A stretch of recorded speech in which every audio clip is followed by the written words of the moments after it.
How to share your screen on Discord. After opening Discord, let's move inside a server and enter a channel. Once inside the channel, here at the bottom we will have to click on this little screen symbol, with an arrow inside. In fact, by moving the mouse over it, the words "Share Screen" will appear.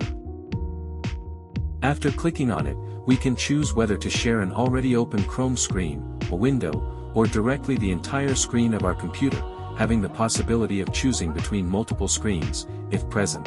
In this case, for the video, I share the Discord window, so I move to Window, and select it.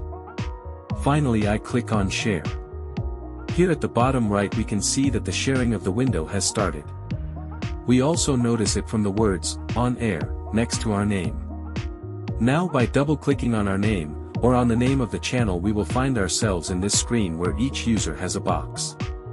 We can double-click inside our box, or that of a friend of ours, to enlarge it to full screen. By clicking again on the screen symbol below, we can change the sharing of the window.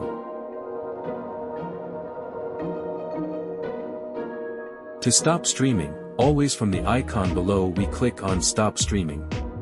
Another way to stop streaming, and doing it directly from the main screen by clicking on the red handset.